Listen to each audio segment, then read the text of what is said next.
Nasbitt's framework was trends. My framework was Indian thought and its global impact. I've never looked back ever since. But the century does not belong to India, China, or Russia. What has India got to offer? It is not about India. It is about a way of looking at the world. So am I going to be the best in the world or best for the world? You can see the pursuits of the world has brought us to this disaster. So how you apply knowledge contextually is wisdom. Unfortunately, that wisdom is getting lost because we are not getting enough reflection time. Yeah, I said it's better to have a brain drain than a brain in the drain. I'm telling you this, AI is neither artificial nor is it intelligence. Behind every Chandragupta, there has to be a Chanakya. Behind every Arjun, there has to be a Krishna. Democracy of 1.4 billion people are jostling to arrive at a certain consensus. There will be noise. And this is India's story. This is India, a story in the making. And I'm your host, Lavina Tandon. Hello and welcome to India, a story in the making. My guest today is a man who hopped various professions, ultimately to realize that his true calling is thought leadership. He has dedicated his life to globalizing Indian thought, and he very passionately argues that what the world needs today is not only the technological revolution of the West, but actually the cognitive revolution that India is brilliantly poised to provide. Professor Debashis Chatterjee, the first generation longest serving director of IIM. Thank you very, very much for your time. And I love him very much in the very true Indian spirit. He got this for me from India, one of his 7 books, and spiced up my life. I'm sitting in Cinnamon Club, the old Westminster Library used to be, and now he's got me. This is what British went to India for. And still did not learn to cook. So thank you very much. And Professor Chatterjee is here to bring this bold vision of his to London, to argue on the Indian thought and how the Indian thought can be globalized. And today I want to explore the question of, is it India's century? And if so, why? So I'm going to pick your brain. Sure. First of all, thank you for this. Thank you for accepting it. No, my absolute pleasure. But I want to, before I explore any of these questions, I want to ask you your own. I want to see you from the lens that you can provide me. And that is always most interesting for me, to the journey of a person. Sure. So tell me about the Bardwan boy who ended up in a medical school, then in JNU, where I come from, and then to Harvard, and now to IIM. Please tell me. Well, Bardwan is a small town, agrarian, where the dominant culture is agriculture. Yeah. And my biggest access to freedom in Bardwan town as a small boy was to get a bicycle for topping the class. And my father bought me and my brother 2 bicycles. And that liberated my vision. That was my envisioning a whole city. You could ride on the bicycle, move around from place to place. And it brought me a sense of expansion. And then, Bardwan taught me something very, very magical. It taught me the answer to a motivational riddle. I'll cut this to my first visit to America, and I'm asking an all-American audience from Harvard, MIT, Tufts. If you're asked this question, what does a half-boiled egg mean? From your experience. They said half-boiled egg means an egg boiled for half the usual time. I said, no, in my Bardwan habitat, half-boiled egg meant a fully boiled egg cut in 2 halves by a fine string. So the 2 brothers, there would not be sibling rivalry around it. So 2 brothers will get near equal halves. Fair halves, because she couldn't afford a whole egg for us. So the motivational question was not how much do you need to be happy, but how much less can you have and still be equally happy. See, that gave me a perspective which has never left me since then. So who gave you that perspective? Well, my grandmother, my mother, who was very, very austere in the way we were brought up. There was generosity of spirit, but austerity in goods and services. And so we had to my father had a government job, and to get me to St. Xavier's School, which was the aspirational school, he had to sell off a piece of land. And the strange story is that, while taking admission to this school, I was asked to spell 100 words, and I misspelled all of them. And so my notebook was, my answer sheet was stuck on a notice board with all red marks around it. So the headmaster told my father, sorry, he can't make it this year. He got it all wrong. He can't understand the English language. He came from a vernacular school to take admission there. Right. And my father said, he's an intelligent boy. Give him a month's time. He'll pick up pace and you can admit him. And so he struck a deal with the husband of the English teacher of St. Xavier's School. The deal was that the answers will be given to me ahead in time and I could just commit to memory and vomit those answers. But the tuition teacher had some pedigree. He would not admit just anyone. Yes. Because his reputation was at stake. Yes. He said, I'm going to test this guy as well. If he's absolutely dull, I can't take him, even for tuition class. So he asked me, do you know how to spell circus? And I said, circus is C-I-R-C-U-S. And he had asked this question to the other boys in the tuition class. None of them could spell it right. I did not, because I was more intelligent. But because he made a comment which said, look, this boy will go very far. He comes from a 1 rupee 75 paisa school. You're studying in 45 rupees school. He'll go very far. I knew in my head that I was not that intelligent. But then I saw that Gemini Circus had come to town. And there was the word circus written inside the mouth of a hippopotamus. And I could figure out visually that this is what circus was spelled. Thanks to that painter of the hippopotamus. I made it to St. Xavier's. Otherwise, I would not be here speaking with you. And I wrote 17 books, not 7. By the way, 7 are internationally published, but I wrote many more. But the fact is that it became an obsession to sort of get on the top of the English language and write it rather than So that was that little inflection point. Was that the making of that boy who someone who takes a challenge and says, so you had the self-worth? The underdog syndrome. You see, the underdog has always got something to prove. Yes. It is not necessarily a good feeling to be an underdog all the time. But I have seen my leadership has always been a function of being an underdog in a system. Whether I got the scholarship in Harvard or I led an IIM to stardom. It was an underdog IIM in an obscure space in Kerala. And so the thing is that what happens is the underdog has got something to prove to the world.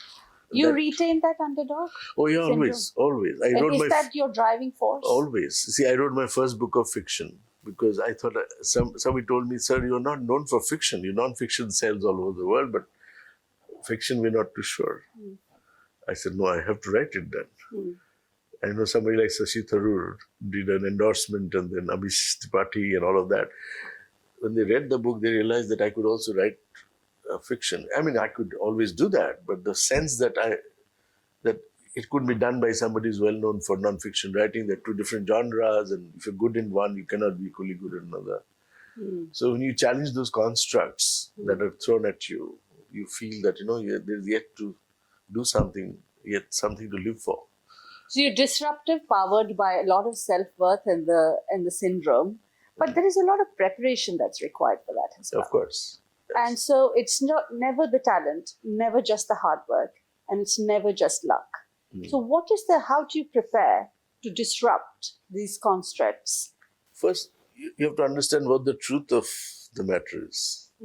Most of us deal with perceptions that are borrowed.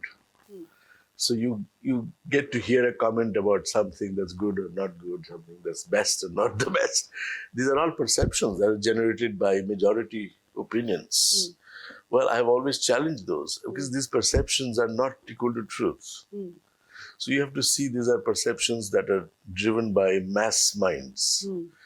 So when you go to the heart of what it is, then you realize that, well, the truth is something else. And just as Indian cricket took on the whole world, I mean, nobody believed. Yeah. It's the Lagan syndrome playing out in reality. So the truth is that we were always great as a country, just that we had to prove that we are great. Just to be who we actually are is the journey. And it's a beautiful thought, and I think you have dedicated your life to it. But I want to still explore one more question for this Burdwan boy. Sure. Where did you have that self-worth to challenge the constructs, and where did that self-worth come from? It came from love and affection of people who loved you. My grandmother and my father. And I can recall that, my father always thought, he challenged perception that said I couldn't do this. He said, you have no idea what this boy can do. See, this one word, overheard, not intended for you. It was intended for a neighbor. It was not meant to be heard by me, but I overheard it. And it gives you a secret sense of worthiness. So you have to stand tall in the eyes of somebody who believes you're that great. My grandmother equally, I've never seen a woman who would slice mangoes, Alfonso, like mangoes. We call it Langrainar. It's one of the best breed of mangoes. And not take a single slice for herself. She would distribute all of that. So I said, why don't you eat mangoes? You cut them and you just... He said, because my husband loved mangoes after he passed away. I couldn't bear to eat it all by myself. And so you live in a relational universe where people who identify you as worthy, they're the reason why you turn out to be so. And I think if I forget the context which made me what I am, see, if you look at my trousers crafted in Bombay, this jacket got stitched somewhere in UK, my shirt comes from Singapore, glasses crafted in China, my software called my brain, accumulated gift of my students, teachers, my voice is a gift of my parents. So if I took away all those contributions to my life, my voice will be gone. And so this voice is a cumulative gift. And to be able to acknowledge that in reality, to be able to live for that, I think is what makes life meaningful. How beautiful. Now I can understand the boy who becomes a man, gets steps in the world from Xavier's, but first goes to medical and then leaves. I was not quite cut out for it. It is not an act of arrogance. You gave the PMT or PET. We used to call it joint entrance exam. Right. My father was hell-bent. Either I have to be an engineer or a doctor, or I could be an eunuch. Nothing. I mean, in middle-class Bengal, there was no other. No, in India at that time. And so my father said, you will go hungry, there'll be nothing. Either of these two professional courses after +2. So I didn't get too higher marks, but I got into a reasonably good medical school in my hometown, Burdwan. Yeah. But I was appalled at what I saw. I mean, it's like I could as well be a butcher in a butcher shop. You didn't have it in you. Let's say that way. Anatomy classes. And so I said, no, that's not for me. I was cut out for something else. Yeah. So my parents stopped talking to me for a while. My food used to come from underneath the door because they felt shocked that I could step out and do something of my own.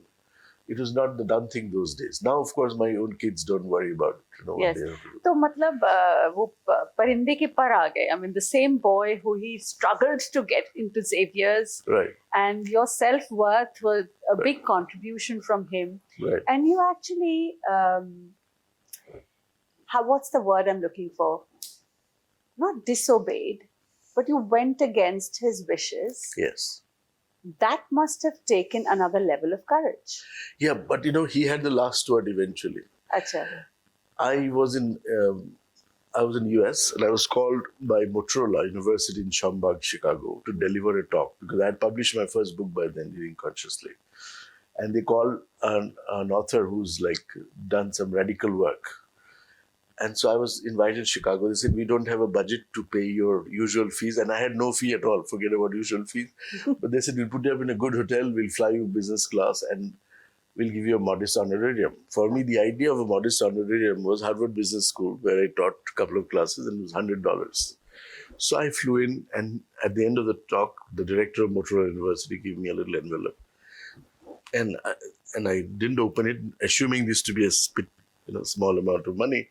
After a week, when I opened it, it was $2,000 for Wow. 35 minutes of talking. So I immediately called up my father in Burdwan, and I said, look, you know how much my 30 minutes is worth in terms of money. And he said, how much? I converted dollars to rupees. I said 70,000 Indian rupees. Please find out how many engineers or doctors make that kind of money. You know what he said? He said, please figure out how much of that money you're really worth. Or was this just one-off? So the fathers will always be fathers. Yeah. And I don't blame him, because he has seen deprivation. He has seen what it means to fend for oneself. What was he? What was his? He was a civil engineer. He worked for the government, always struggling to make ends meet. That was a reality of our lives. And so he wanted me to be a professional in my own right. So I have a secure income and all that stuff. I mean, for fathers from his context, we now understand him much better than when we fought. But the fact of the matter is that there's always something to do, because this is a grudge match with life. You have to sort of settle scores, not out of vengeance, but out of sheer joy of this euphoria that comes, that you surprise yourself. Today when I read 7, 8 of my books, I said, did I write this or somebody else wrote it? I couldn't have done such good work. It must be something else operating through me. So there's a sense of awe and disbelief about what was possible. So I want you to tell us all your trajectory of jumping from various professions and landing where. Okay. And while you do that, also please, if you can, tell me, what was leading you? Was Okay. it courage? What was it that was making you take that decision? Yeah. And then finally, the moment when you realize, this is what I want to do. There's a discontent. For every creative person will tell you the same thing. This is what you call a divine discontent. You're not okay with more of the same. So when you see everybody studying medicine, you feel, I don't know. I mean, I will just be one of the kind. And I still remember when I moved from medical school to study literature, and professors of literature were telling me that, no, you wouldn't get employed. We wish we could change our horses mid-course. We do something called management. I said, well, if my gurus are telling me that this is not it, Kapil Kapoor in JNU, Meenakshi Mukherjee, they were stalwarts in their fields. Yeah. And they seemed to be unhappy with their own professional status. So I said, look, if I take a subject I love as my profession or as my vocation, I destroyed the beauty of the process and the pursuit of knowledge or pursuit of truth. So if you can move, so I went on hopping. I still remember chemistry honors in Scottish Church, geology in Presidency College, commerce in St. Xavier's, all in 1 year, just to figure out which. I was good in my scores, so I got admission easily. But then medical school, I realized that all of a sudden that there's nothing wrong in being interested in the subject, but you're not pursuing a subject there, you're pursuing the subject here. In your heart. And this subject is very, very nebulous. It is not defined in cookie cutter silos. It is an energy that is welling up in you. And so once you find that, hit that purple patch. So even while I transitioned to management, I went to the best school of the world, Harvard University. And then I came back to the best school in India, IIM Calcutta. People wouldn't believe that I had a background in English literature from JNU. I became the youngest director of an IIM without an IIT, an IIM education. That's amazing, because you, from chemistry to medicine to then JNU doing English literature, and then doing your insurance job, Right. And then going and doing your management and being in Harvard. and coming back and writing all these 17 books. Yes. Good, we are sitting in this old Westminster library, thanks to Cinnamon Club and Vivek Singh for providing us this venue.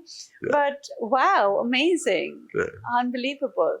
So, so then you went to Harvard, and then you tell me from there what was that moment when you realized this is what I want to do? Yeah, this was this interesting. And did money have anything to do with it? Well, yes and no. So I was on a scholarship. I got Fulbright scholarship twice, pre-doctoral and post-doctoral. My pre-doctoral work took me to MIT. Peter Senge was the reigning deity of MIT. He had published a book called Fifth Discipline, and he had a huge amount. He used to charge 70 to 80,000 USD for an hour's talk. So here, his book, best-selling book called The Fifth Discipline, talks about systems thinking. And his argument is that thinking systemically, systems thinking changes the world. I did a critique of his book in one of the well-known journals, and the critique was, systems thinking hasn't changed anything in the world. What has changed is systems feeling. Unless there is a change in heart, there is no change. And he read that review, and he called me to MIT to meet him. So he said, Debashis, if you can write a book based on your critique of my work, I'll be happy to write a foreword, and if I do that, it'll be picked up by any publisher. He got somebody from Silicon Valley. Without telling me, he said, you've mentored this guy, he has some spark. And so, within a year of this event, and I wrote a book in 17 days. You know, you can't imagine how the 17 days panned out. I had got an advance of $3,000 US to write the book, and I had not written anything for 9 months. So I get a little note from a publisher saying minus 3,000 USD, which means you have to return the money, which is unusual for a publisher. But then I had to finish this book. So I had this little computer which was, you know, the shocks on all sides, there were sparks going off. So I had to type like this.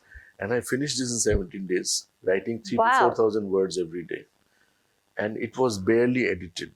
And Peter Senge wrote a foreword. It was published by Butterworth Heinemann.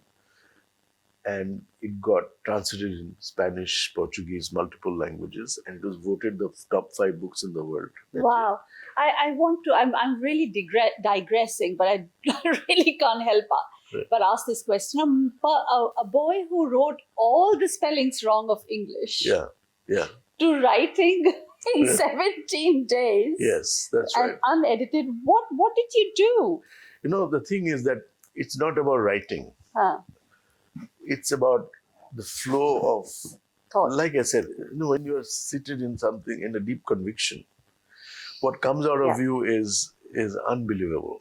That is the truth. And so when this book was published, within 8 months of the book being published, I get a letter from John Cotter, the reigning deity of Harvard Business School. Oh, yes, of course. And Cotter sends me an invitation to join 15 thought leaders of the world. Among the 15 thought leaders, I mean, who's who? Charles Handy from England, David White, the poet. This was 2001. Peter Senge, C.K. Prahlad. I mean, you name it, all 15. I mean, I was the kid in the block. I mean, literally couldn't imagine that I would be sitting with these people in the first place. So I was asked to talk about my book. Nitin Noria, subsequently became Dean of Harvard Business School, Margaret Whitley. I mean, this was star cast. For the first time, I recognized that I had something to say which could move the world. And then something strange happened. In this group was a person called John Naisbitt. Naisbitt was the advisor to 4 US presidents. And he had an apartment in Harvard Square. So he said, Debashis, you have a heavy bag that you're carrying. I'll help you with the bag. Come spend some time in my apartment. So he's 78 years old, and I was barely 29, 30. So he's pulling my bag. I was feeling ashamed. He said, no, I'll help you. I'm strong enough. So he's taking my bag. I go to the apartment. It's like a huge hall, about twice the size of this room. And there are stickies all over. And John Naisbitt was known for his book called Mega Trends. It had sold 18 million copies. He said, I had to divorce my wife because of my obsession for writing this book. All these are trends that I'm spotting on these different color codes. And I married my literary agent, but I'm still going to write this book. So he said, if you have a framework early on in life, and it's a powerful framework, then everything that happens around you will be crystallized around that framework, and you'll have a very powerful body of knowledge because your framework is very clear. So Nasbitt's framework was trends. My framework was Indian thought and its global impact. I've never looked back ever since. Through that frame, I could see from the lens of 1.4 billion people, how does the world look like? And it's not a small thing. See, with India going up the way it is, that frame has become bigger and bigger and bigger. So what does he mean by a framework? Then I understood that it must be a crystallized view of the world. It's like, like rock formation. It doesn't fall overnight. There are many layers of. So it must have taken many million years to evolve what the rishis of India did, to evolve this frame. And so if they have told us this many times over and over, and they had nothing to sell, they were not sitting there and trying to sell an idea to an audience of 20 million people. They were simply telling the truth of their convictions. So I went to this place where Swami Vivekananda first entered America. This is a church that he spoke in Aniscombe, a village called Aniscombe. So I went there and I meditated. And I said, look, if he had come here for something, what was it that he had come here for? Then he said, then this voice spoke internally. And the voice said, it is the depth of that thought that says that I am the universe. Aham Brahmasmi. Aham Brahmasmi. I am the universe. I am not this skin encapsulated ego. I am something much bigger. I said, so look, if I could pursue this knowledge to its ultimate conclusion, I'm still work in progress. But if I pursue that path, which others have said is who you are, then your vocation and your avocation, what you do and what your conviction is, come together. There's an integration. Indeed. So where did you start your study of understanding this thought? Well, trust me, my first major book was Timeless Leadership, based on 18 sutras of the Gita. So I went to people who lived the Gita, not who wrote. So I went to Rishikesh. I took leave of absence from Singapore, where I was dean of a school, just to spend 1 month in Rishikesh talking to people. So one of them advised me, so you take one chapter every day, and you have to have this austerity, no alcohol, no cigarettes, no sex. You have basic food, not to trouble, and you meditate on that chapter. So that book came about. It took me 4 years to write it. This was the longest ever I took to write a book. But then what came out of that, and that book is still in the stores in Harvard. So you followed all the rules? I followed the rules. Not for too long, but until I finished the book. And so the point I'm trying to make is this, that when you live something, it's not just cognizing it. It is living it in body, mind, spirit. Then the truth of what it is becomes evident to you. And then you see that book in the Gita has become a classic. It has stayed like a cockroach in bookstores and shelves for 25 years. And so that book is going to be my signature work. And it's not read by too many people because the truth is not always palatable. So publishers asking me to write a more diluted version of that, which I haven't done. We'll begin now from the question that we started. Yeah. Is it India's century? And why? But the century does not belong to India, China, or Russia. The century belongs to the reality of what is. And what is frightening. You can see effects of climate change. The technological revolution that is taking away semblance of what you might call a human and human world. What has India got to offer? It is not about India. It is about a way of looking at the world. So am I going to be the best in the world or best for the world? So if I define India in terms of geographical boundaries alone, I'm going to have a very misleading view of India. The rishis never thought in boundaries. They said Aham Brahmasmi. They also said Vasudhaiva Kutumbakam. The entire world is a network of relationships. So there is nothing called geographical boundaries. So India is a thought. India is an idea. India is an energy body. India is a state of awareness. And for lack of a better expression, this is contained within some geopolitical barriers. But this idea that these rishis produced in the caves of the Himalayas was for the whole world. And so Swami Vivekananda had to be believed. Then he would say that this quietly they meditated and they moved the world by their awareness. So if you see this awareness is something like this. This awareness is not thought. Awareness is not objects. Awareness is like if you have a compass and if you see the center of the compass, if you move a little at the center, the periphery moves a huge lot. Why? Because this awareness will differentiate between what is worth, what is not worth, what is valuable, what is not valuable, what is worth pursuing, what is not worth pursuing. So you can see the pursuits of the world has brought us to this disaster. This is the wrong pursuit.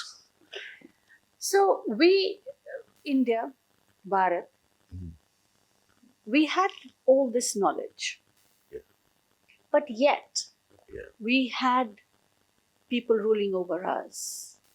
And we were not very, and we still, I think we find a lot of us seeing to the West, the younger generation. Now it's coming out of it, but there was a, so where did we lose? And what did we lose to not have that confidence? You have to understand that the domination of nature, including human nature, is not a one-sided process. The one that you're colonizing will colonize you in the future. Tagore had a beautiful expression for it. Jare tumi niche pheliacho, she tumare taniche je niche. So loosely translated, this means the one that you have subjugated is going to subjugate you. Because the relationship between the exploited and the exploited is not a one-way relationship. Because you can, that's what you're seeing, how history is playing out. The moment women are subjugated in a society, they come back with a vengeance. You have subjugation of people in the name of caste and creed, religion. They've all hit back. Why does it happen? Because look at the performance of Afro-Americans in athletics. They were subjugated physically and they have come up with physical prowess that is incalculable. See, so what you subjugate will always spring up in another time, another space of history. So Western subjugation of India, Islamic subjugation of India, was for a limited period of time. Now see what's happening. The Islamic republics are run by Indian talent. Kerala runs 60% of United Arab Emirates. Look at what they have done. And so the question is, in history, you have to see the larger range of history to be able to understand that a civilization may subjugate another civilization. A culture may dominate another culture. But in that process, they are going to make themselves vulnerable because human nature cannot be demarcated in those strict lines. So even with the elements, so what brought the British down in India? People say Mahatma Gandhi brought down the British. How could an unarmed man bring down the British? It is the British sense of what is right brought themselves down. There are people who are conscientious, who are looking at the exploitation and said, no, this is not British. They couldn't look themselves in the eye. And so they left the country. And what happened? It was the best of British minds, the most refined consciousness of what it means to be an educated, compassionate, competent human being was what brought down the empire. So within the context of the colonizers, there is this fault line. So coming back to your question, you ask a question to a professor, you have to be prepared for a long answer. And so if you come back to this whole issue of what it means, why were we, if you're so good in terms of our knowledge system, why did you fail to make an impact? Then you have to see India in the light of 1,000 years. Look at the relative wealth of India and China in 1820s, 25. We were now top 3 economies in the world. We were economy 2 after China. Then there was 100 years of hiatus. America went up, Japan went up, Britain went up, France went up. Look at the story now, 2024. So the whole cycle has come back within 150 years. You don't have to look too long to know what happens when you are deprived. You have an aspiration that you create. They have to go to Downing Street and become Prime Minister. This aspiration is what builds civilizations, not power, not money. Like a great French saint said, if you have to ask somebody to build a ship, don't tell them about nuts and bolts. Give them an aspiration for the sea, hunger for the sea. That hunger. India is hungry. Now. I see it at the airports. Look at an Indigo flight, your luggage is going to come within 5 minutes. Look at a British Airways airport. I don't want to say the rest. I'm not saying that one is bad or good, but there's no hunger. So India is hungry now, is aspirational now. Of course. Where does it stem from? From visuals. We are seeing it in the streets of London, Paris, New York. We're seeing good life being lived. Constantly, those images are getting bombarded to us. Do you think we are going to be immune from that aspiration? No. So it is coming from a sense of deprivation, underdog. Same. You hark back to the same issue. Underdog. So it comes back to a sense of aspiration. See, what is the other side? That's human nature. We are curious to see what is in the other side of the world. And then we see that this is possible. So, while you say India is aspirational, hungry for the other side of the world, the other side of the world, on the other hand, is a lot of technology, a lot of things that you say is not what the world needs. How would one balance what India, the hungry India wants, to what the world needs? Yeah. See, the thing is, it's not against technology. Technology is not the problem. The problem is how you use technology. The human use. That's why I'm calling it a cognitive revolution. How do I use the smartphone? There's a farmer in India. He bought a smartphone and it kept ringing in the middle of a conversation with the journalist. The journalist was urging him to pick up the phone and he wouldn't even look at it. So at the end of the conversation, the journalist asked him, "Aapne phone kharida, uthaya nahi?" He said, "I bought the phone to serve me. I am not here to serve the phone." Yeah. So are your priorities clear? If you have the wisdom to know how to use knowledge, this is the problem. The problem is, knowledge is something like this. Knowledge is knowing that tomato is a fruit and not a vegetable by definition, biological definition.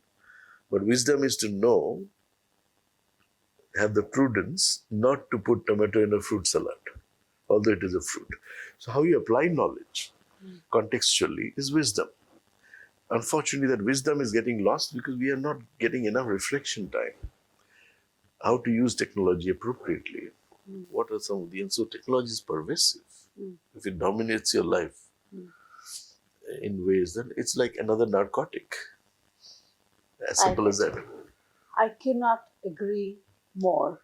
And as you speak, I think of my son and sometimes myself as well. Right. The time to reflect, isn't it? Right. I do, before I go to the next, I do want to ask you, you are an IIM director, you travel all over the world, you've written all these 17 books and writing much more. How do you get this time and the management and the reflection and all that you speak about? And family, I'm sure. Yeah. The thing is, it's not that there are no trade-offs, there are trade-offs. Before I There used to be a time when I would not eat breakfast until I wrote 250 words. No breakfast, no Oh. to. So you can imagine, I didn't write a book really. I wrote a few words, and words became line, a line became, few lines became a paragraph became a page became a book, but it was an everyday discipline. But I think more than that, it is not time. There's nothing called chronological time. Chronological time is an invention. Before 14th century, there was no clock. So what you call time is nothing but flow of energy.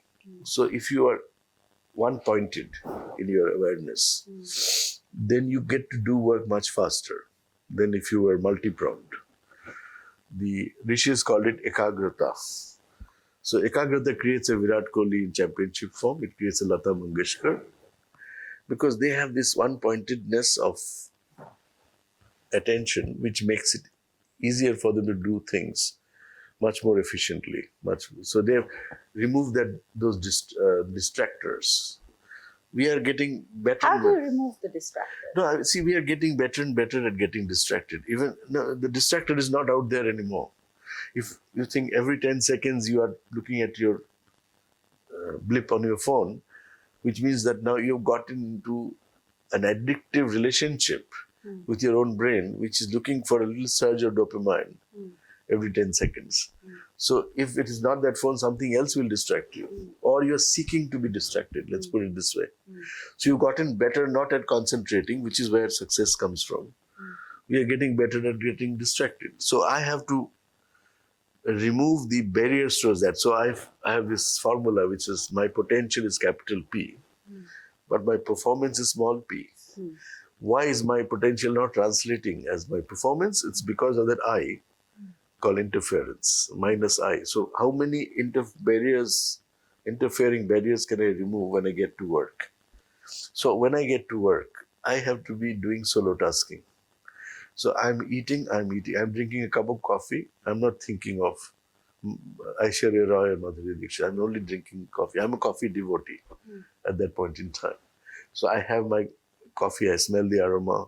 So, and then I taste it. And so what happens is, if my entirety of my attention goes into one thing at a time, then the depth of my awareness is able to grasp a thing a lot faster than if I had to do 20 times to figure out where did I keep the book. If my mind goes straight into where it is, then I save a lot of time trying to hunt for it somewhere else. So you're talking about focused. Well, focus is a shallow expression. It is not ekagrata alone. It is ekanishtata. Focus means only the mind going there. It is the mind and the heart. Mind and the heart going. So it's both. Your emotions, You're your feeling, present to it. completely. You're emotionally present. You're cognitively present. You are at it. And there's nothing else that matters at that point in time. I think most of the great works. Bismillah Khan is playing the Sahnai, looking at the Ganges. The Ganges was his teacher. He didn't have a teacher. And he used to play for 8 hours, 9 hours at a stretch. His rhythms would vary based on the waves, the sound of the waves. I mean, that's why he's world class. And so the same story everywhere. Tendulkar would drink 2 bottles of water. Previous night, he had to bat in Chennai and it is very hot. He knew he will be dehydrated. So he will prepare the organization of your life around the critical thing that you have to do. That organization is just as important. So you have to organize away the distractors. Because if you're still thirsty while you're batting, your energy is divided. Your heart and mind are not in contact. This is the Arjuna syndrome. His heart and mind are not working together. Therefore, it requires a Krishna to integrate Arjuna. This is as clear as daylight to me today. How beautifully you have actually got me to this point. How you have written on the principles of leadership. Right. And Karma Sutra. Right. And you're inspired consistently by Gita. Right. Talk me through how Gita or what else teaches us leadership, and what is that? See, I don't talk about the Gita from the priests or a religious perspective. For me, Gita is a song. Gita means song. It's a celestial song. You look at a bird song. Bird is not trying to win a competition. It is singing from its heart. What it is singing, it is in sync with reality. The weather changes and the bird feels like singing, so it is singing. If it is hungry, it is calling out for food. So there is no difference between its intent and its action. Gita is just that. It's a song that tells us about reality. It's a song sung where? In the middle of a battlefield. There's a performance breakdown and there's a poet's imagination that there are two people. Let's forget Arjun and Krishna as, a lot of people ask me, were they real people? I said, how does it matter? They're in the hearts and minds of billions of people. They have mind share and heart share. So they exist there. So forget about historical Krishna. And that's not what I'm quibbling about. I'm saying what they're saying, is it true or not? If it is not true, how has it survived 3,000, 4,000 years? There will be something that the song is telling me. So what is the song telling me? It's telling me that please be involved in what you are, process of living. Results will follow.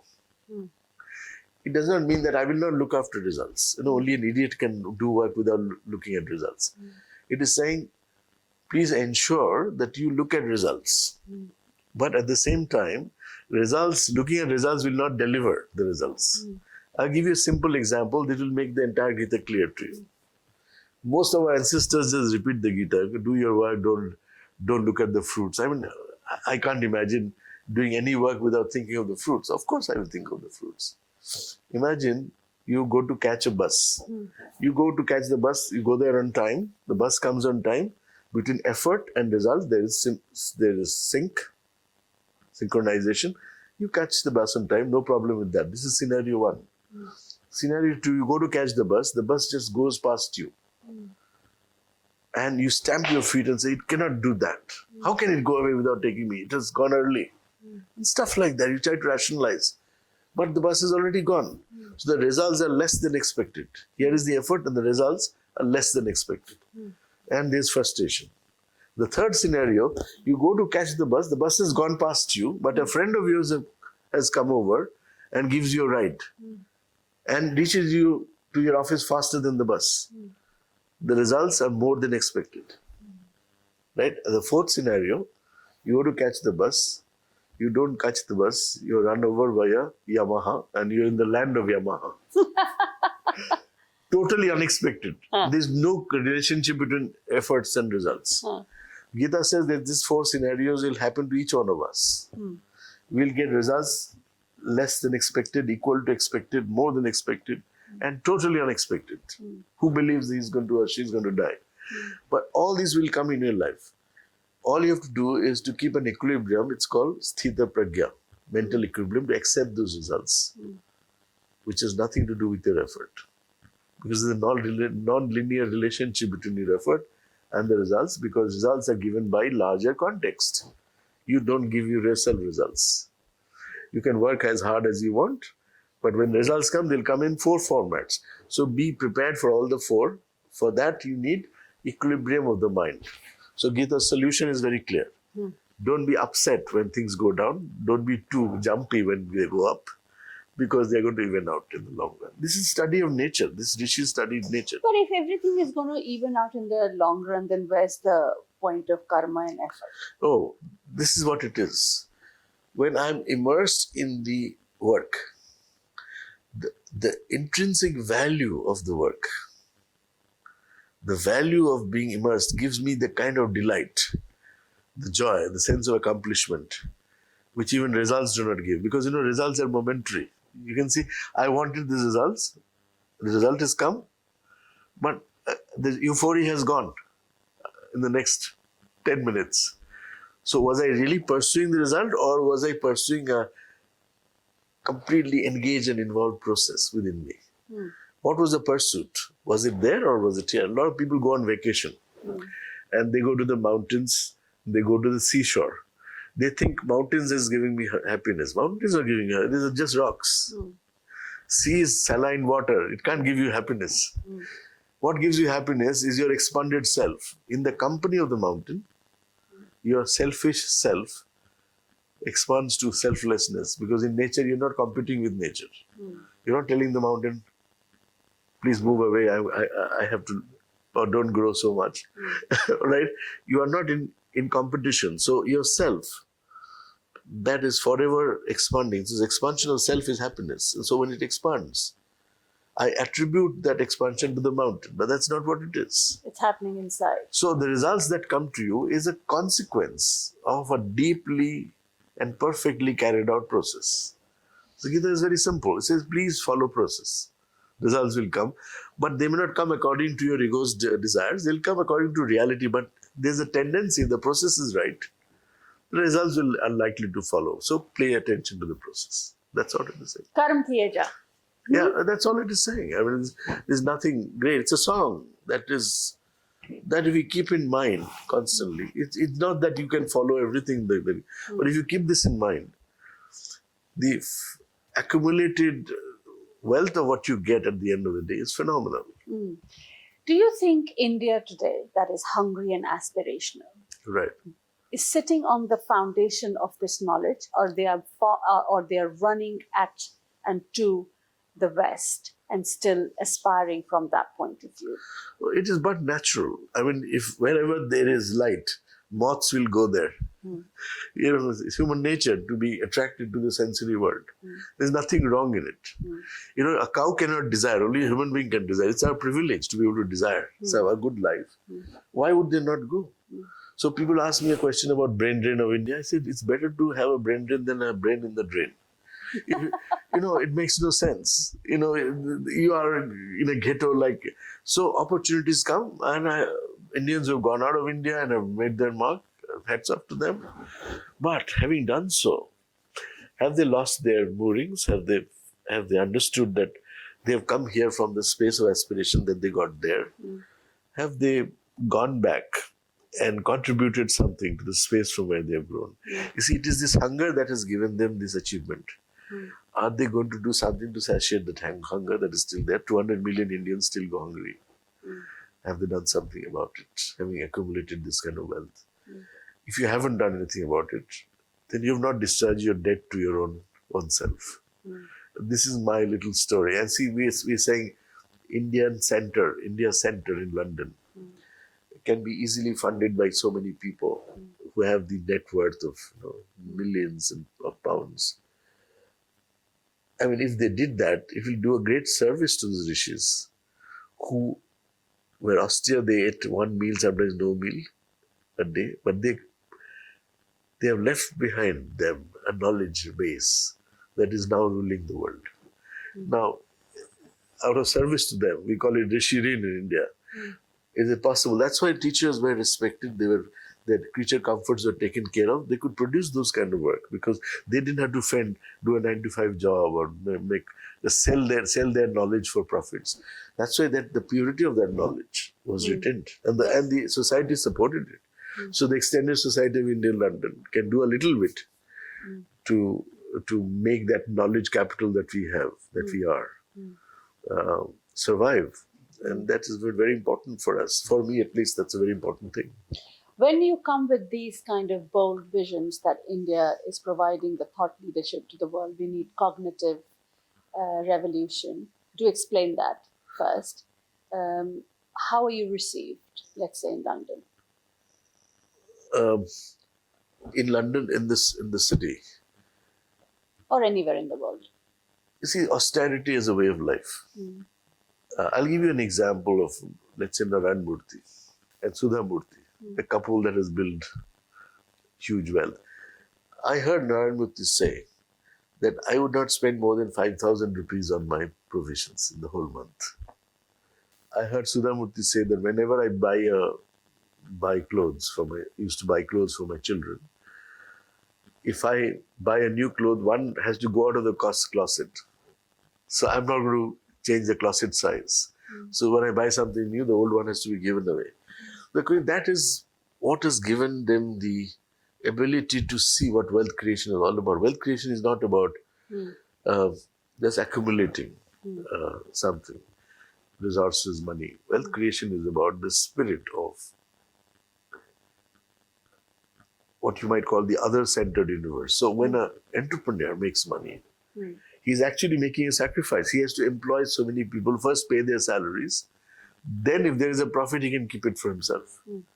But if you can't pay your salaries, then this is what Tatas did. That's why they are an institution unto themselves. When there was a crunch, Jamshedji Tata, he pawned his own wife's gold ornament to be able to pay salaries in Jamshedpur. He said they come first. Employees. I still remember, JRD was visiting Jamshedpur and people were shouting slogans. And he said, why are they shouting slogans? His HR head said, they saw you, they want to extract some advantages. Please ignore them. He said, no, I can't ignore the fact. They can shout slogans, that's not a problem. But I can't ignore the fact they're shouting under the hot sun. And there is no water source there. So give them some lemon water and give them a shade. They can shout.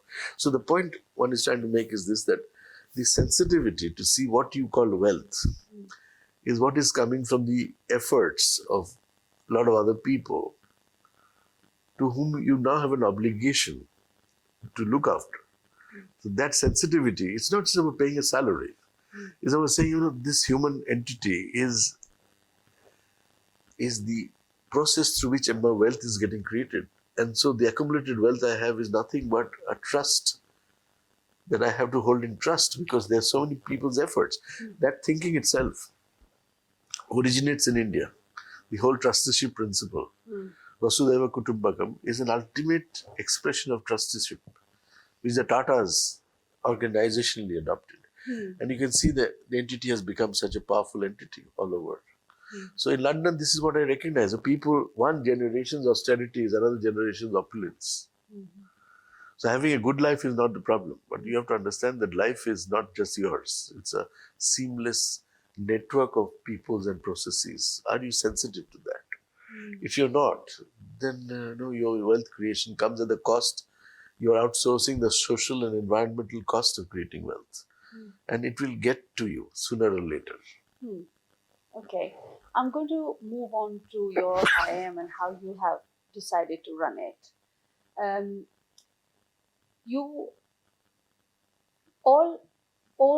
So I wanted you to tell actually everybody about the IIMs first, because not everybody might know it. Okay. And tell me how this concept that was very much based on trying to compete with the West and the institutions of the West, how are you indigenizing it as well? So take us through the journey. See, the first two IIMs, IIM Calcutta and IIM Ahmedabad, were set up within one Indian day. Institute of Management. Indian Institute of Management was set up by Harvard and MIT. Harvard set up Ahmedabad, MIT set up Calcutta. There their professors come and teach. The idea was, as India industrializes, it requires management talent to run the country's industry, its organizations. So they started a modest scale based on those models of Harvard, MIT. And then as we evolved, as we 100 years closer to independence, we recognized what is Indian about Indian Institute of Management. There's nothing Indian. So why call it Indian Institute of Management? It is a rhetorical question because there was nothing really Indian about it. So we said, okay, if India has to go to the global stage, how will we do things differently compared to the West? So I have a flight of steps leading to my campus, and they used to be called Harvard steps. So I asked a question to my faculty and my students, do we want to be a second-rate Harvard or a first-rate Indian institution?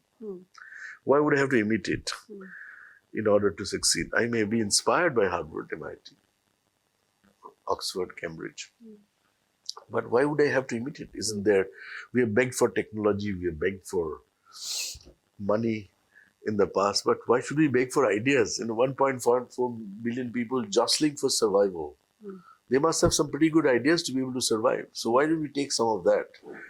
So we looked at Indian models of wherever we excel, looked at, Narayan Hridayalaya, where Devi Shetty is performing a surgery at a fraction of the cost of New Zealand. Better quality of service in Shankar Netralaya. Eye surgery is done better than National Health Service in terms of volume and quality if you put this together. And so if you look at success of some of the Indian enterprises, creating value for money for many. This is the addition. Value for money, everybody understands. So the more money I pay, the better product I get. This is a typical Western model. Japan challenged it for the first time by creating those cars, which was equally good but lower price. So moderate or lower price does not mean low value. So Japanese challenged that construct, but India had always had that in mind. So how do you create value for so many people, which will also perform? So if you look at shampoo sachets in India, you get sachets for 2 rupees. And the shampoo inside the sachet is the same quality as the original because these auto drivers, these farmers can't afford to buy a whole bottle. So you take the same quality and put it at a price point that they can afford. Nigeria followed it. So every country that is more or less like India in terms of purchasing power has adopted that model. So there is a model. Fortune magazine was in, I did a talk for AOL, Time Warner in Hong Kong. So I said, how many copies of Fortune magazine do you sell in India? They said 50,000. Our target is to go up to 75,000. I said, why is that so? You know how magazines are read in India? They're shared. So if I read one page, somebody is looking at another page from a crowded train. So if you make the price enticing enough for people to buy, and then they can share, because the value of sharing exists in the middle class, lower middle class. As they go up, they will not share. On the planes, people don't talk to each other, but you go to an unreserved compartment in the train, they're constantly chatting away, sitting on each other's laps. And so I said, to be able to understand India's demographic advantage, you have to look at relational advantage. And you have to tie up a product or a service to how people think, how they behave, because of circumstances, because sharing is a way of life. I remember I used to commute from my local town in Burdwan to Calcutta for my first job, and I can't afford to read a newspaper all by myself, although I bought it. Somebody would take care of the sports page, somebody would take the weather page. It was okay. And if you did not give it, it would be considered a social offense. And so it was okay because that's how you shared. Yes, that's exactly it is. And so nobody it is hard for people to understand who find hard to share food also. And trust me, just look at the contrast. I was in Pigalle station in France, in Paris. People had warned me there will be pickpockets. So I was very conscious about my wallet.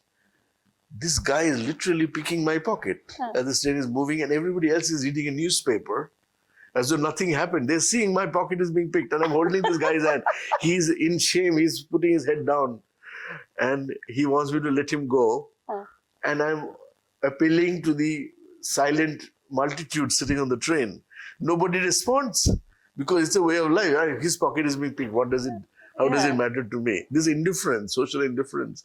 If this was in Calcutta, you'd have been bitten to pulp. That's a different matter. Because there is something called community, sense of community. We have to stand up for, and that is missing, completely missing. So you getting this Gurukul system in your institute, Kozhikode? Right. Yeah, I've just about designed a classroom that had all the elements of nature. There's grass underneath, there'll be a vertical garden, there'll be huge ceilings with light coming in.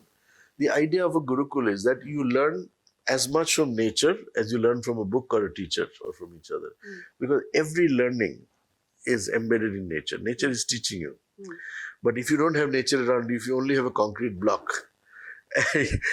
you're not seeing the shifting seasons. You're not seeing light and shadow playing on the horizon. So you can see transience of life and all of that. So nature gives you a lot of insights and time for reflection. That's missing. So if I were to put this in a question, what is the difference between a Gurukul and a traditional institution? What would that be? See, Gurukul is about the whole of life. You learn with the teacher, stay with him, watch him, how he moves, how he eats, what he does. So by osmosis, some of that transfers to you. It's not cognitive transfer. It's not as one computer downloading data to another computer, which happens in classrooms typically. It is about learning together. You see, first when you teach in a Gurukul, you are supposedly teaching a particular subject, whether it is Nyaya or astrology or whatever it is that you're teaching. Then you realize that it's not a subject that you're teaching subjects. Each one is different. So you have to customize transmission of knowledge based on the temperament of the learner. So from teaching a subject from your memory, you're teaching subjects who are sitting there. Then you realize it's neither the subject nor the subjects. It is the in-between space that you are maneuvering. So how do you deliver 9 lectures at the same time? There are 9 students. So switch simply means that there has to be an expansion of awareness to be able to pick up cues. Somebody's not getting it in the class. That skill is unfortunately getting lost. It's like theater. You're performing, but you're also in tune with the audience and figure out the different parts of audience. Some audience is getting. Well, Shakespeare was a master. He had this nutcracker scene where people are settling down. There'll be nothing serious. There'll be some joker scene, and people will be still cracking nuts, making noise, settling in. So he allows for that. So Gurukul is allowance for temperaments that are differently able students to pick up. So they were small classrooms and intimate conversation with the teacher, living with his family and learning through osmosis. This is in the West, this is called the apprenticeship model. Yes. So the master and the apprentice, the French and the Germans have perfected it. Very expensive. That's true, but who has made it expensive? How expensive can it get? It depends on exclusive. If you're making it exclusive, then it will be expensive. But if you get teachers, they'll be teaching other people. So if you want to hold it on yourself, if your institution become excellent, but it is exclusively excellent, then it is not creating excellence as a way of life. It is preserving excellence as an ossified fortress, not a laboratory of experiment. Got it. That's where the change is. Now, this brings me to a point where I want to ask, and then we will go to our last in the next section is, we had this Gurukul system. We have all this knowledge. IIM is where a lot of the world are getting their CEOs. Why are the institutes still not at the top 10? What is it that is lacking, or what is it that is not being recognized? Which one is the truth? Who decides that we are not in the top 10? Yeah. And does it matter? No, it does matter. Just look at this. For instance, internationalization is a criteria for most rankings, Financial Times and all of that.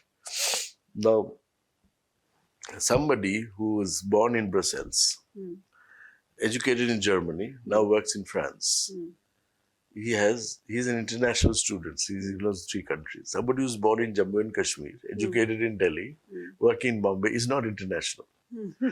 I mean, how can that be? You see, if it's passport counting, then India would be, every state of India is a different culture, different country. Yeah. So there's a skewed version of what constitutes. This year in QS ranking and also Financial Times ranking, 10 Indian institutions have surfaced in top 100 because you've cracked the code. We've cracked the code. We're still not internationalized, but we are saying 15% of our seats will be open to the world. In research and publication, we are catching up with the world. So the question is, these institutions are not global. It's only a skewed version. It's like Indian cricket. You give us level playing field, you give us the right stadiums, you give us equal opportunity spaces. And see, so the point is, IIMs are world famous in India. Why they are world famous in India? Because we are this like Indian economy that's been shackled we have to have affirmative action. Which school of this nature has affirmative action? By the government. 40 to 45% of our students come through affirmative action space. We have to restrict our fees to a point. We can't charge fees like Harvard, MIT. So given all the constraints, we have done fairly well. Now, what is India doing different today to have been put in the world map so high up? And there is a buzz. Is that buzz to stay, or it's just bubble? It's a buzzing bubble.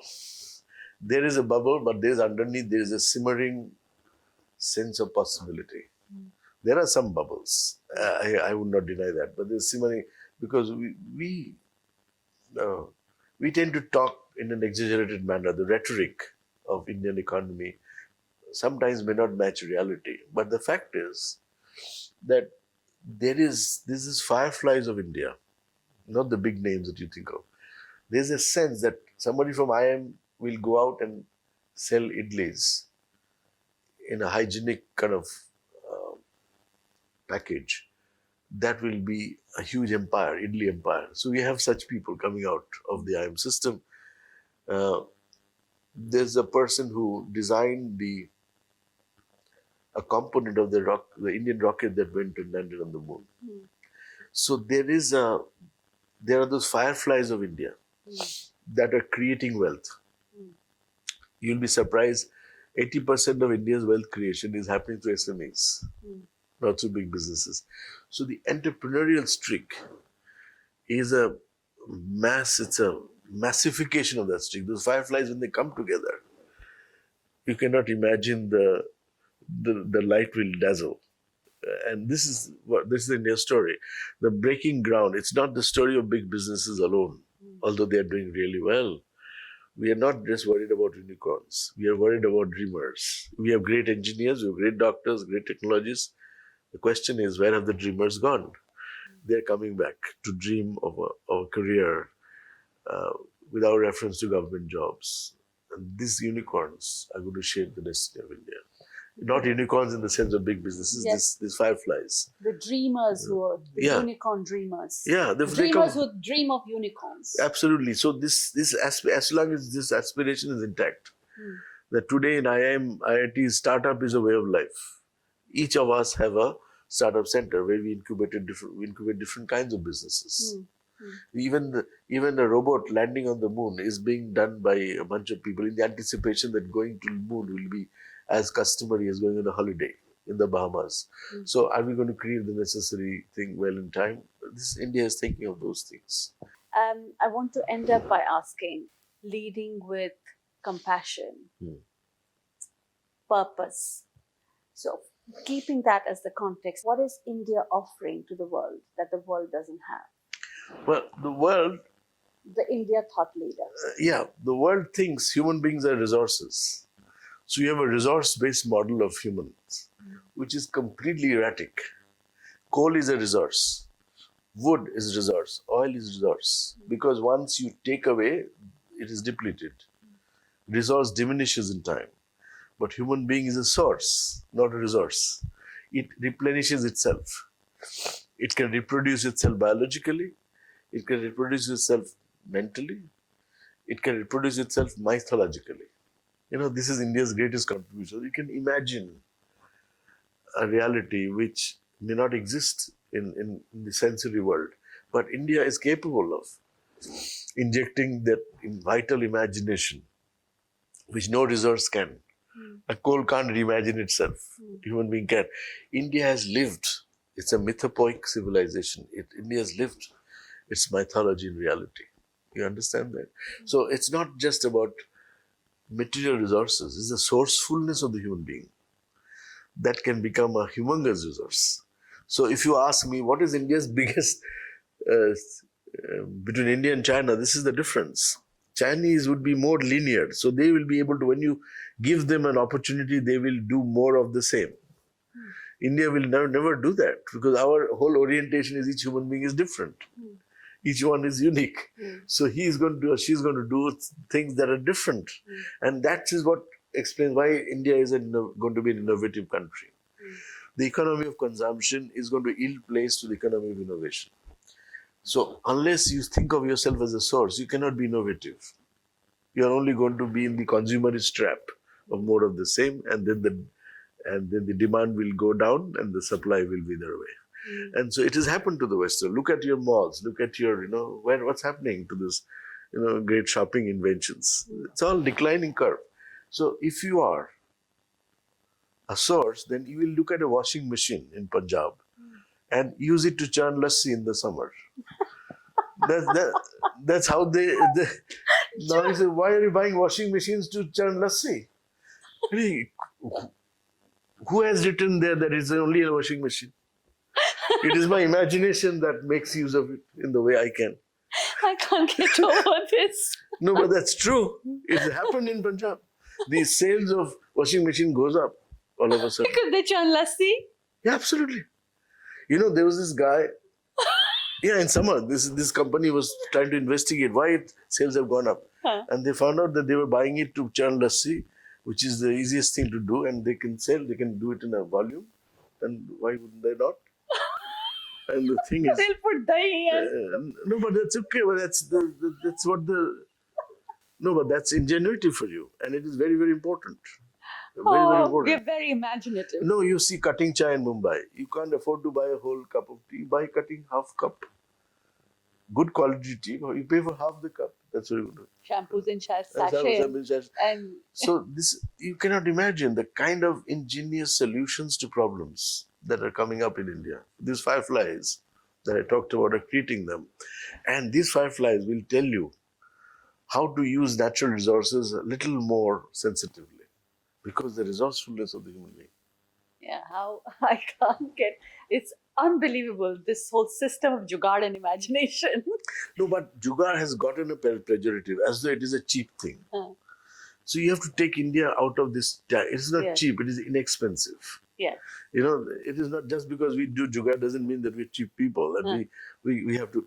The thing is, jugaad requires imagination. What will you take and what will you not take? Look at these markets in Delhi. Yeah. They'll produce just about good enough versions of something, any global product, and give it to you. See, I saw Indian businessmen, they know their tapes will be pirated, books will be pirated. So they produce pirated versions of their own books. No, bhai. No, but I'm not saying that this is ethical business. I'm simply saying there's an imagination at work. In the same imagination works. In the context of proper ethical businesses. You can imagine, nano car was Ratan Tata's innovation. It may not have succeeded in the way he imagined it would be, but the imagination was intact. He was thinking of a cheap enough, inexpensive enough car for a family to ride. So all these are because of the source that the human being is, and it all goes back to that. It's source, not resource. Yes. Human beings are source, not resource. Absolutely. How wonderful. And innovation, not consumption, because consumption is going to run you dry. So what is the difference? A source can replenish, reproduce itself, recreate itself in multiple ways. A resource doesn't know how to do that. Resource is structured. Of course. You know, I asked in America, what does this egg question? In the US, you'll get easy eggs. What is easy eggs? You don't have to crack the egg. It's just done for you. Now, it may have eased your comfort, but it has taken away from you the precision with which you had to break an egg.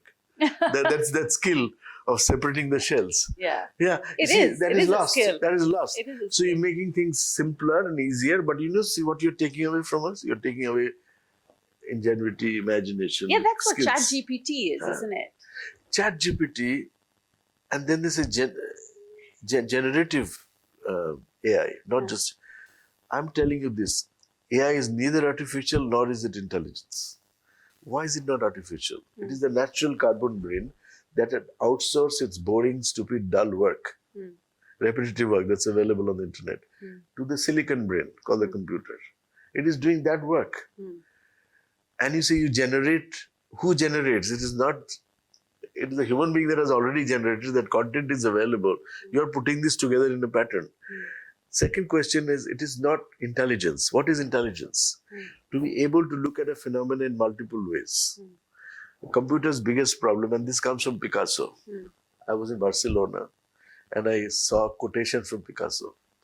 The quote said, computers are very stupid things. They do not know how to ask a question. They only will give you answers. So which simply means that you feed the program will be fed back to you.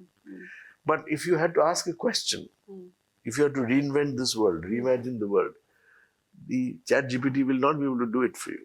It will reorganize something. But it is changing and impacting professions and people across the globe. Yes, because it's a productivity tool, just like electricity is.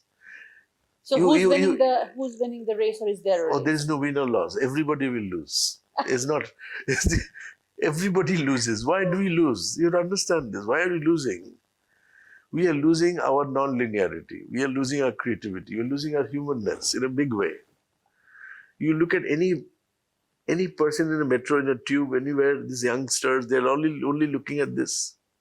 What is the way out, Professor? No, that's what I'm saying. You have to understand the madness. The number one disease of this century, in my opinion, will be madness. It is not going to, nothing will kill more people than madness. What is madness? To be stuck in this one little frame forever, assuming this to be reality. This is not reality. This is not reality. This is But just this symbol. is that person's reality, no? He has to work and then get a job. And Curiosity is dying. What is replacing curiosity? Cookie cutter, cooked up structures. That's replacing curiosity. So you look at children, they're not going to look out of the taxi, they're going to look at the phone. They're not looking at the passing spectacle yeah, of people. They're all.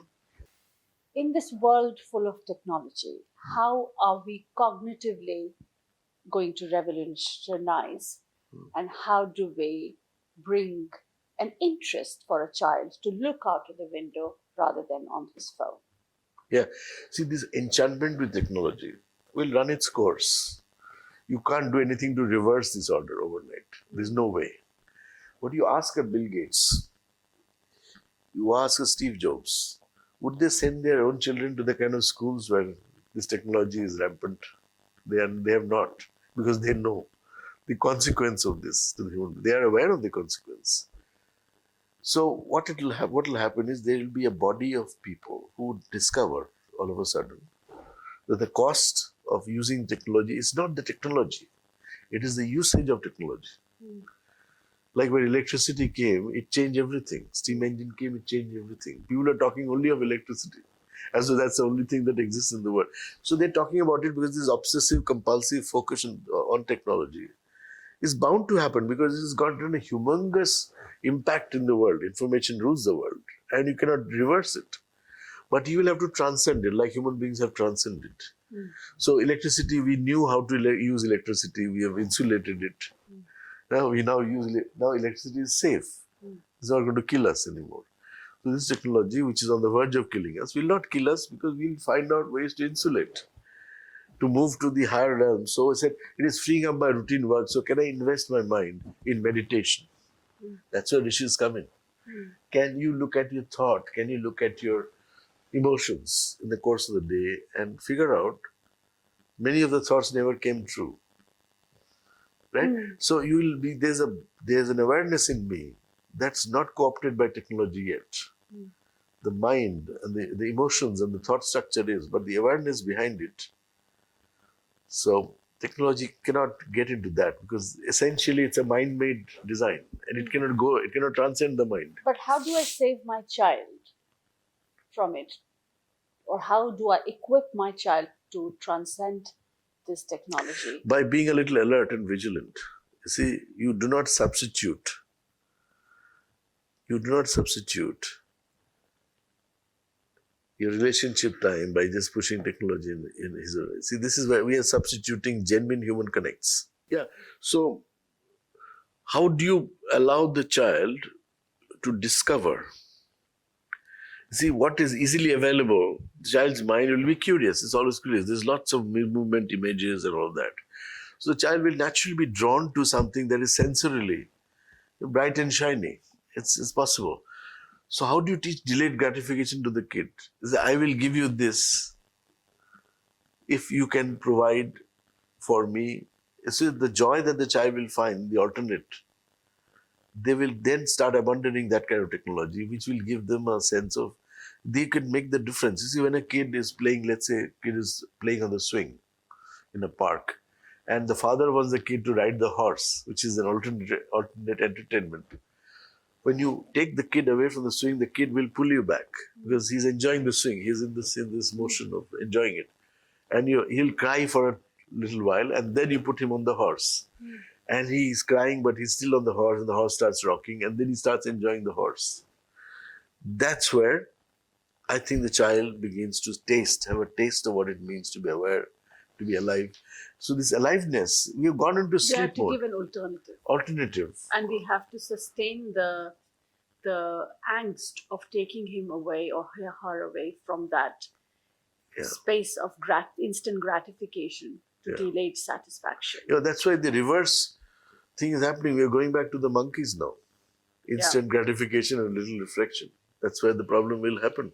So this is a dangerous curve, but I think we will see human We'll beings. transcend it, is what you. This is my camera person's question. Sure. As to, we talk of India being so great and having such great traditions. Why are we still a lot of the population poor? And what do we do to make it better? You have to understand there's a difference between poor and miserable. I can be economically poor, but my notion of wealth is slightly different from your notion of wealth. I'll give you an example, then you will know how this can happen. So there was a British professor who went, his name is Andrews. He came to visit me in Calcutta and he wanted me to take him to a slum. I was a reluctant guide because I don't want to see Calcutta has so many beautiful things to offer. But he insisted. So he said, okay, you come. So he bought quarter-pound breads that you get in Calcutta alone. Quarter-pound is this small. So he brought few pieces because he knew the slum children would want it.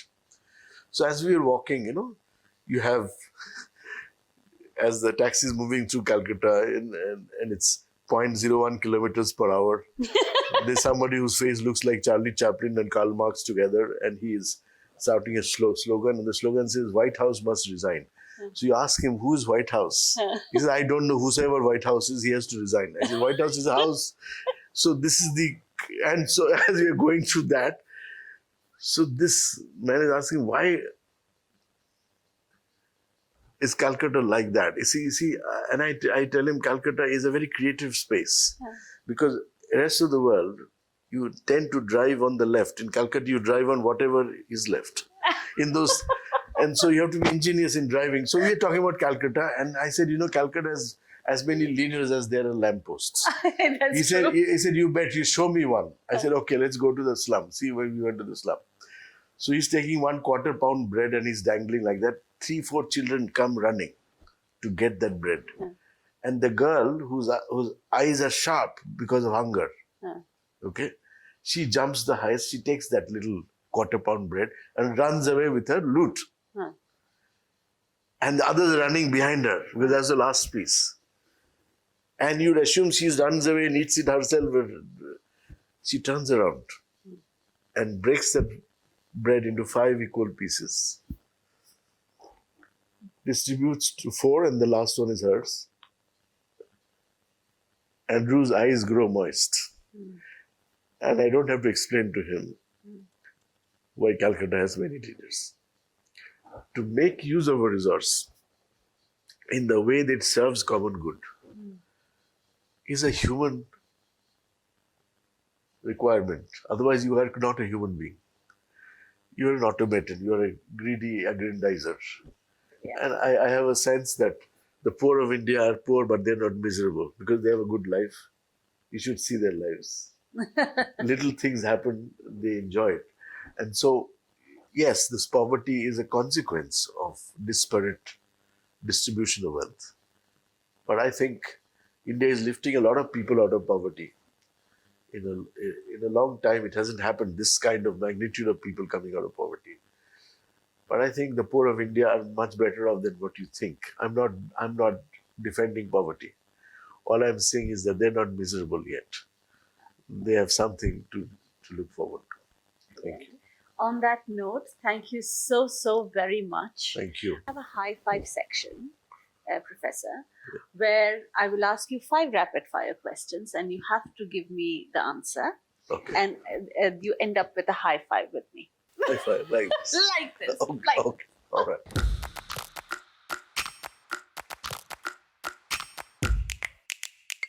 India for you in one word. Invincible. Explain, please. How can you defeat something that is not fighting you, that's always embracing you? How can you beat somebody who is not opposing you, who's taking you in? This country has assimilated everything and yet remained resilient as one nation. United Europe is not a reality. United India is. What is the one thing about India that the world doesn't get? Its idiosyncrasies. There's a method in our madness. And that method the one doesn't get. One only gets the CNN version of the madness. The method is that when a democracy of 1.4 billion people, are jostling to arrive at a certain consensus, there will be noise, there will be fire. But we are doing it together. And so, value for many and value for money are two different things.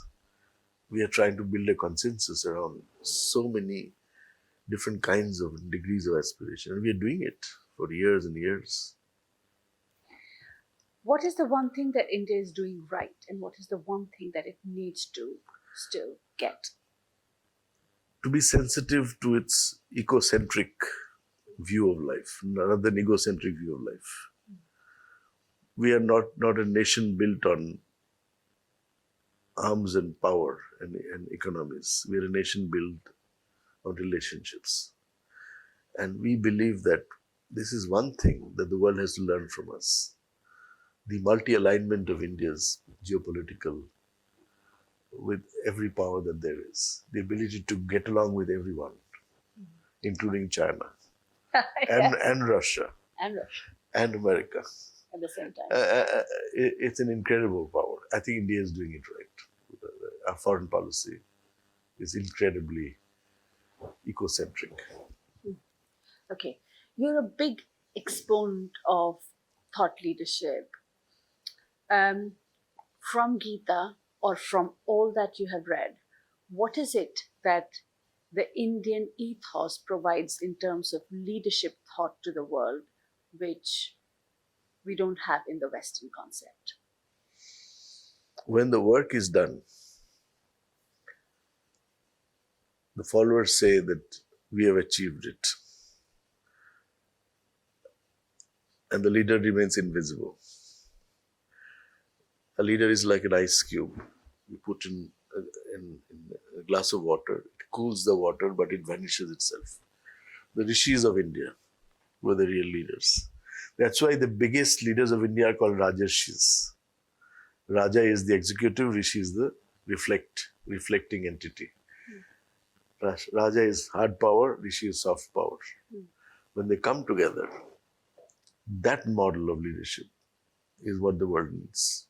It needs reflective action people. Behind every Alexander, there must be an Aristotle.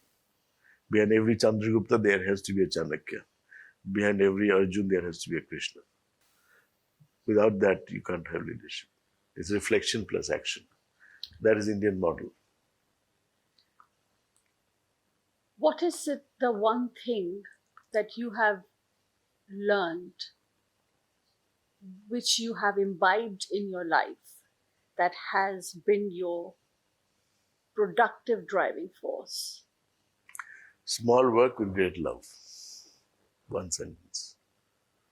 I learned it from an unlikely person, Mother Teresa, who embraced Vivekananda. And I asked her, what does small work in great love, with great love? I couldn't get it. She was trying to explain to me.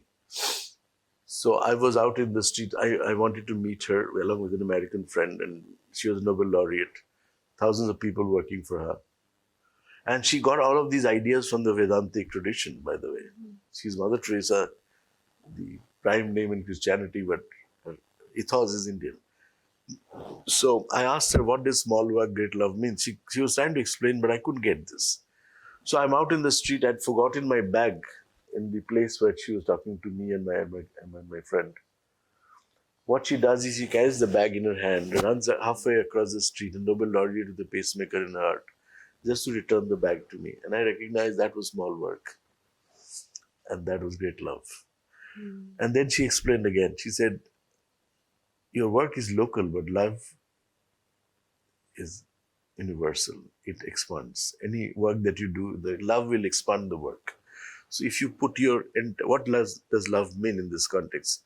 If you put the entirety of your energy, your attention, in whatever you're doing, that work will expand. It will transcend national geographical boundaries. I put that into practice because I've seen a lot of people, when they bring that intensity to whatever they do, that intensity is what takes them to huge spaces that they never imagined they would reach. How wonderful. But I do want to ask you one more. Yeah. If you could go back in history, Yeah. or if you were standing on the field of Mahabharat, who would you want to be and what would you want to ask? Who would I want to be? Depends on which part of life I want to be Arjun. I want to be Krishna. And for me, these two are not two different people. Like I said, one is Raja, the other is Rishi. One is the hardware, the other is software. I think one is incomplete without the other. So you want me to be Arjun? Yes. When action is required, I want to be that. I want to be brave. I want to be courageous. I want to be emphatic. I want to be a sharpshooter. I want to be aggressive if necessary. But I would also like to be playful, compassionate. I would like to be reflective. And that's where Krishna comes. So for me, these two sums up pretty much what I would choose from that battlefield. Brilliant. Okay. All right. Thank you. Thanks. Thank you so very Thanks a much. lot. I got so engrossed in this whole. Thanks for this great questions, otherwise there's no conversation. Right? No. Right. Thank you so very much, Professor Debashis Chatterjee. This is just, I am actually flowing and floating in the realm of thoughtfulness. And I think if you can do that, and if you are in the space, and we could get you to that space, do write into us. Your feedback is most welcome. I love it.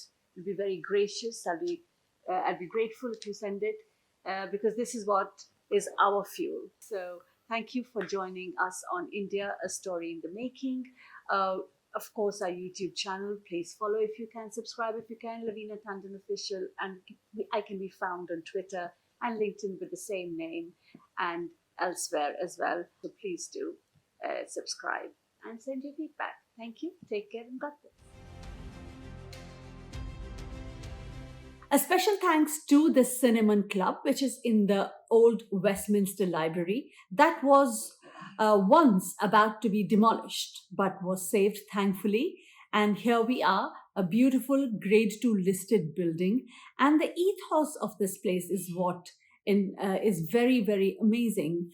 Brought to you by Vivek Singh, who is the founder and the chief executive chef of the Cinnamon Club, which though serves Indian food, authentic Indian food, but he uses the local produce. So it is what really seamlessly goes into the ethos of our show as well, of what we just spoke about, Aham Brahmasmi Vasudeva Kutumbakam, the best for all.